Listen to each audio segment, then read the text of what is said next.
বিসমিল্লাহির রহমানির রহিম। আসসালামু আলাইকুম ওয়া রাহমাতুল্লাহ। জয়েন্ট স্টক থেকে বা আরজেএসসি থেকে 3 ধরনের কোম্পানি নিবন্ধন করতে হলে কোম্পানি নিবন্ধনের পূর্বেই আপনাকে স্ব মন্ত্রণালয় থেকে, অর্থাৎ আপনার ব্যবসাটি যেই মন্ত্রণালয়ের অধীনস্থ হবে সেই মন্ত্রণালয় থেকে আপনাকে অনুমোদন নিতে হবে নিবন্ধনের পূর্বেই। প্রথমেই আপনাকে নামের ছাড়পত্র নিতে হবে আরজেএসসি বা জয়েন্ট স্টক থেকে।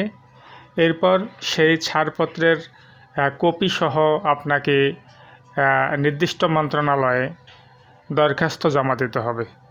দরখাস্ত জমা দেওয়ার পর ওই মন্ত্রণালয় আপনার বিষয়টি বিবেচনা করবে এবং আপনার অনুকূলে ওই ব্যবসার জন্য অনুমোদন দেওয়া যায় কি না তারা সেটি আপনাকে জানাবে। যদি তারা মনে করে যে হ্যাঁ আপনাকে অনুমোদন দেওয়া যায় এই ব্যবসাটি করার জন্য, তাহলে তারা অনুমোদন দেবে। আর যদি মনে করে যে না এটি দেওয়া যাবে না আপনাকে, তাহলে তারা অনুমোদন দেবে না। সেই ক্ষেত্রে আপনি কোম্পানি নিবন্ধন করতে পারবেন না। তাহলে ব্যবসাগুলো কি আমি এখন বলছি।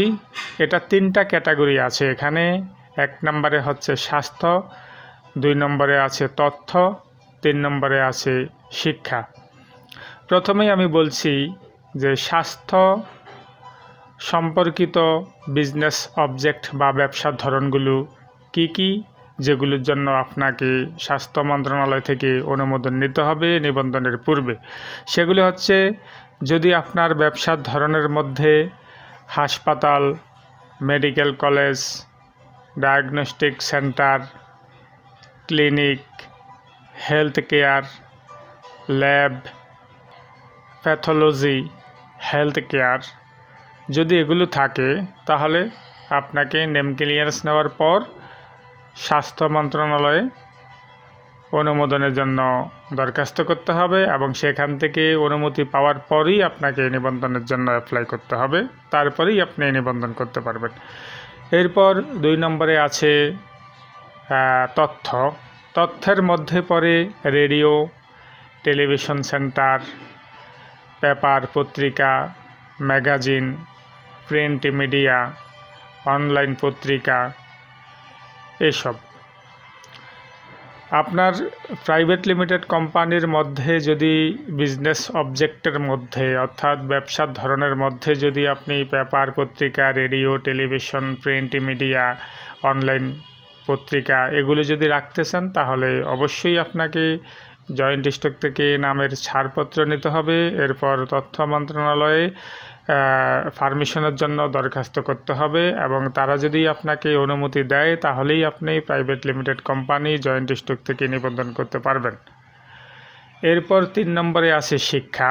শিক্ষার মধ্যে আছে যেমন স্কুল, কলেজ, মাদ্রাসা, ইউনিভার্সিটি এসব। অর্থাৎ শিক্ষা সংক্রান্ত যেই ব্যবসার ধরনগুলো আছে এগুলোকে যদি আপনি প্রাইভেট লিমিটেড কোম্পানির ব্যবসার ধরনে সংযুক্ত করতে চান, তাহলে অবশ্যই নেম ক্লিয়ারেন্স নেওয়ার পর নিবন্ধনের পূর্বেই আপনাকে শিক্ষা মন্ত্রণালয় থেকে অনুমতি আনতে হবে। এই 3 ধরনের কোম্পানি নিবন্ধনের পূর্বে অবশ্যই স্ব মন্ত্রণালয় থেকে আপনাকে পারমিশন আনতে হবে নেম ক্লিয়ারেন্স নেওয়ার পর। অর্থাৎ প্রথমেই নেম ক্লিয়ারেন্সটি নিতে হবে, এরপর আপনাকে ব্যবসার ধরনগুলো আপনার লিমিটেড কোম্পানিতে অ্যাড করার জন্য বা ইনক্লুড করার জন্য পারমিশন আনতে হবে এবং তারপরেই আপনি সেটার নিবন্ধন প্রক্রিয়া সম্পন্ন করতে পারবেন। অন্যথায় আপনি এই ধরনের কোম্পানি জয়েন্ট স্টক বা আরজেএসসি থেকে নিবন্ধন করতে পারবেন না। অর্থাৎ শিক্ষা, স্বাস্থ্য এবং তথ্য এই 3 ক্যাটাগরির কোম্পানি নিবন্ধন করতে হলে পূর্বানুমতির প্রয়োজন হয় স্ব মন্ত্রণালয় থেকে।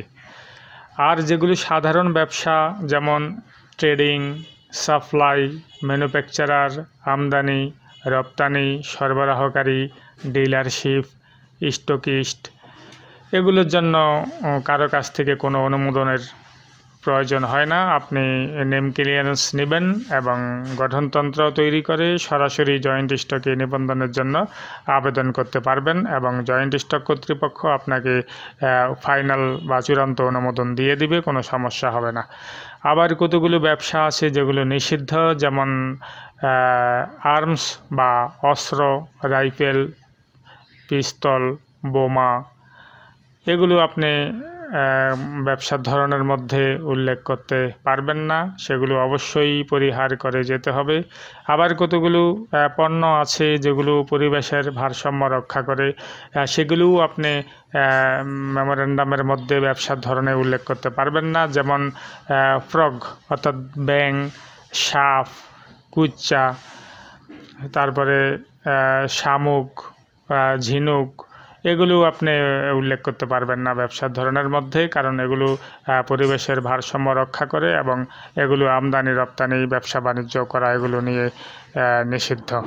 তবে বিশেষ ক্ষেত্রে সরকার থেকে আপনি স্পেশাল পারমিশন নিতে পারেন, যেমন যদি আপনি কুমির ব্যাপক মাত্রায় উৎপাদন করতে পারেন এবং সেগুলো যদি আপনার রপ্তানির প্রয়োজন হয় তাহলে আপনি স্পেশাল অনুমোদন নিতে পারবেন এবং সেই ক্ষেত্রে আপনি সেগুলো রপ্তানি করতে পারবেন, তাতে কোনো সমস্যা হবে না।